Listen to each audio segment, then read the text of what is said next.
Hi everyone, my name is Chaitni. I am a mindset and nutrition coach. I help clients cope with stress, depression, or anxiety through healthy habit formation, lifestyle changes, and proper nutrition. If you're interested in anything associated with wellness, then please make sure to subscribe to my YouTube channel. I drop a wellness related video every week.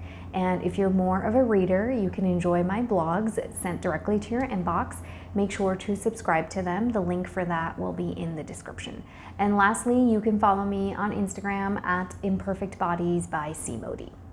So this week's video focuses on how to break the people-pleasing cycle. What I'll be covering is what people-pleasing is, some examples of people-pleasing that you might be able to relate to, and then I'll go into some ways that you can try to break the cycle for good, hopefully, and if not, at least try to minimize it. So people-pleasing is the emotional need to please others at the cost of ignoring your needs and your desires. It often leaves you really tired. It could leave you, mentally exhausted, even lead to depression or anxiety. It could make you feel angry or resentful because you're saying yes when you actually want to say no. So there are a lot of ripple effects to people pleasing. Oftentimes it can lead to unhealthy habits like drinking a lot, smoking. It can even lead to, besides addictive behavior, it can also lead to emotional eating. So turning to food for comfort.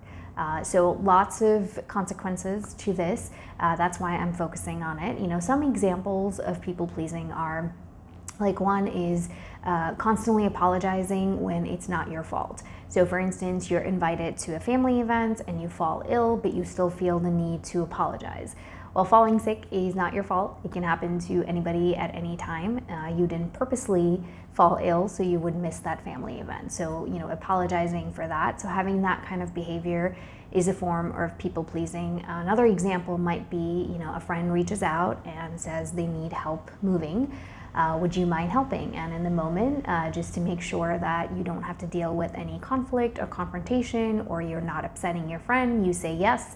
But later, as soon as you hang up the phone, you feel like, why did I even say yes? I don't really want to do this. I have back issues. Moving somebody in the beating sunlight really gives me a headache. And then you end up feeling really sad, disappointed in yourself, or you might even feel resentment towards your friend. So this is kind of the loop and that cycle that continues. You may do this with friends, with family, with loved ones. But if you can associate with any of these examples, or you can relate to the definition I shared with you, or somebody that might be a people pleaser, then make sure to please share this video with them. So with that done, understanding what people pleasing really is and how it works, I'm going to go into some suggestions that might help you curtail on that people pleasing.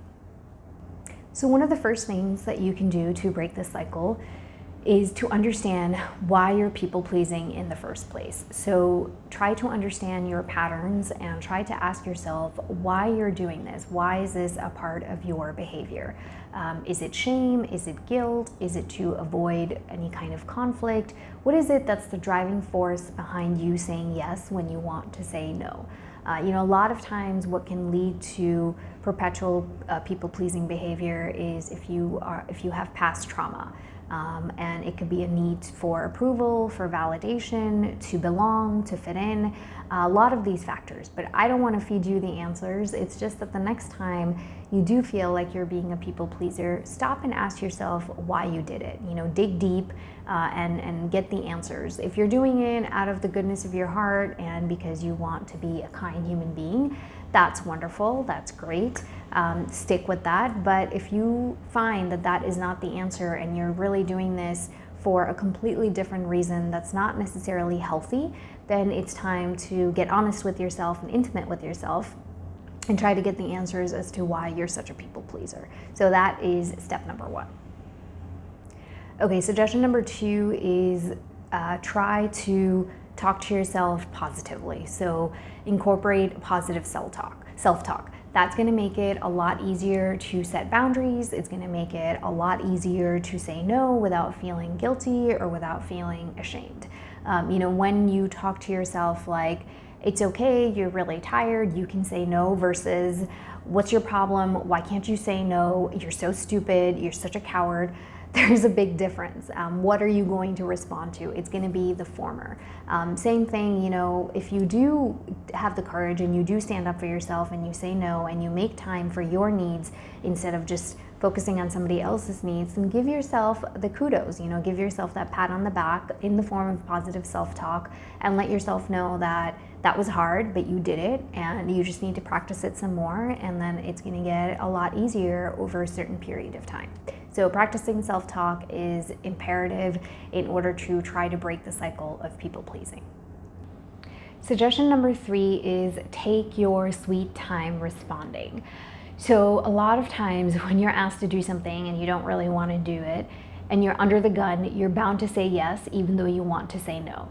So instead of just right away saying yes or no, ask for some time. If somebody's invited you to a party or to an outing, even if it's a friend or a loved one, and you're not really sure you want to go, tell them, hey, can I get back to you in a little bit? I just want to think it over. You are allowed to say that. Remind yourself that it's okay to say, let me get back to you. That's it. You don't need to give a solid and definitive yes or no. And when you take your time, it gets a lot easier to have the courage and the strength to say no. When you're under pressure and you need to respond in the moment, you may switch to yes instead of saying no. So take your time, ask for that time. If you don't feel comfortable asking, just let them know and say, hey, thank you for inviting me. I'm gonna get back to you shortly. I just need to check my schedule and I'll let you know.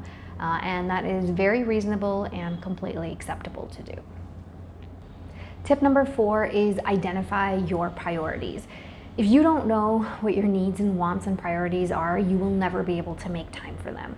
So just go ahead, write that down, make a list, or put it in the notes section of your phone, however you want to make the list, but make the list. Start there. And it might be a really long list, and that's okay. Don't be overwhelmed by it.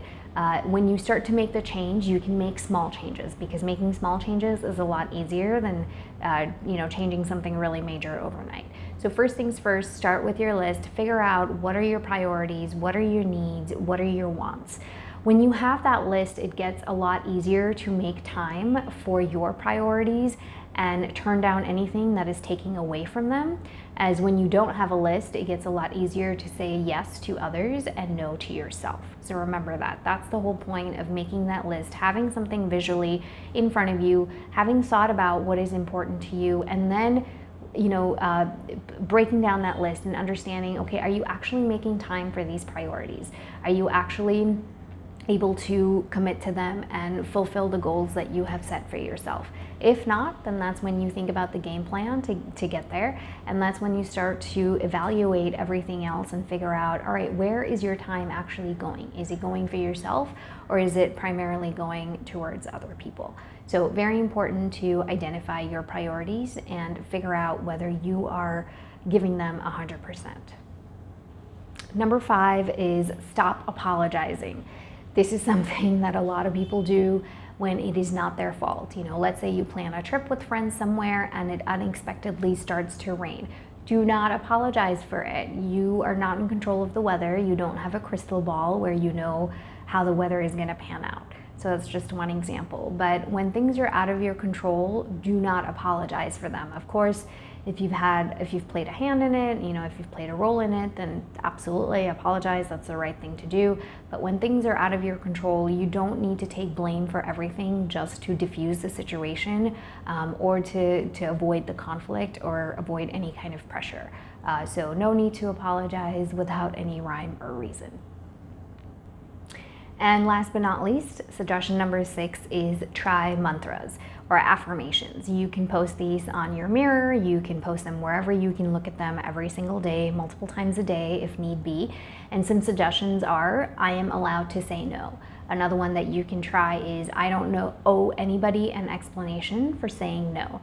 And lastly, another one that you can try is, I am allowed to protect my time and my energy for my needs and desires.